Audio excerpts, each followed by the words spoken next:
ചായക്ക് നൽകേണ്ട പ്രാധാന്യം ചായ കോപ്പകൾക്ക് നൽകരുത്.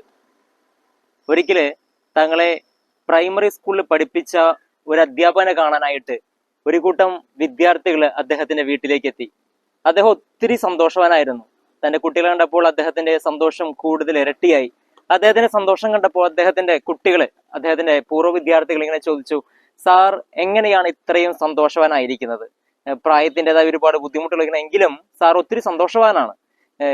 സന്തോഷം കിട്ടുവാനുള്ള പ്രധാനപ്പെട്ട മാർഗം എന്താണ്? എങ്ങനെയാണ് ഇത്രമാത്രം സന്തോഷവാനായിരിക്കാൻ കഴിയുന്നത്?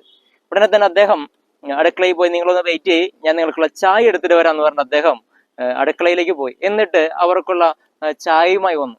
എല്ലാവരും ചായക്ക് എടുത്തു കഴിഞ്ഞപ്പോൾ അദ്ദേഹം ഇങ്ങനെ തുടർന്നു, നിങ്ങൾ ചായയൊക്കെ എടുത്തു, പക്ഷേ ഇതാ 2 ഗ്ലാസ് മാത്രം ഇവിടെ അവശേഷിക്കുന്നുണ്ട്. എന്തുകൊണ്ടാണ് നിങ്ങൾ ആ 2 സ്റ്റീൽ ഗ്ലാസ്സിലെ നിറം മങ്ങിയ ആ സ്റ്റീൽ ഗ്ലാസ്സിലെ ചായ ഒഴിവാക്കിയത്?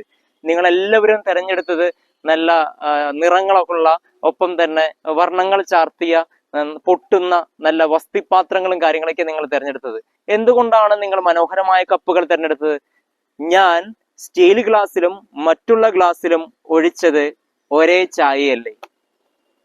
അതെ, ചായക്ക് നൽകേണ്ട പ്രാധാന്യം ചായ കപ്പുകൾക്ക് നൽകുമ്പോഴാണ് പലപ്പോഴും ജീവിതത്തില് ദുഃഖങ്ങളും വിഷമങ്ങളും ഉണ്ടാകുന്നത്. എന്തിനാണ് പ്രാധാന്യം നൽകേണ്ടത് എന്ന തിരിച്ചറിവ്, അവയെ തന്നെ തിരഞ്ഞെടുക്കാനുള്ള ആ ആർജവം അല്ലെങ്കിൽ ആ വിവേകം, അതാണ് ജീവിതത്തെ കൂടുതൽ സൗന്ദര്യമുള്ളതാക്കുന്നത് അല്ലെങ്കിൽ സന്തോഷമുള്ളതാക്കുന്നത്. നമ്മൾ പലപ്പോഴും അപ്രധാനമായ പലതിന്റെയും പിന്നാലെയും ഓടിക്കൊണ്ടിരിക്കുകയാണ്. ചുരുക്കി പറഞ്ഞാണെങ്കിൽ ജീവിതത്തിൽ നല്ല സൗഭാഗ്യങ്ങള്, സമ്പാദ്യം, അത് കെട്ടിപ്പടുക്കാനായിട്ട്, അതുണ്ടാക്കാനായിട്ട് നമ്മൾ പലപ്പോഴും ഒരുപാട് സമയം സ്പെൻഡ് ചെയ്യുമ്പോൾ നമ്മൾ മിസ്സാക്കുന്ന ചില ഘടകങ്ങളാണ് നല്ല സുഹൃത്ത് ബന്ധങ്ങൾ, അതല്ലെങ്കിൽ നല്ല കുടുംബാന്തരീക്ഷം, നല്ല ആത്മബന്ധങ്ങൾ പലപ്പോഴും നമുക്ക് കൈവിട്ട് പോകാറുണ്ട്. എന്തിനാണ് പ്രാധാന്യം കൊടുക്കേണ്ടത്? ആത്മബന്ധങ്ങൾക്കാണോ അതോ ഈ പറയുന്ന സൗഭാഗ്യം അല്ലെങ്കിൽ സമ്പാദ്യങ്ങൾക്കാണോ എന്നുള്ളത് ചിന്തിക്കേണ്ടതാണ്.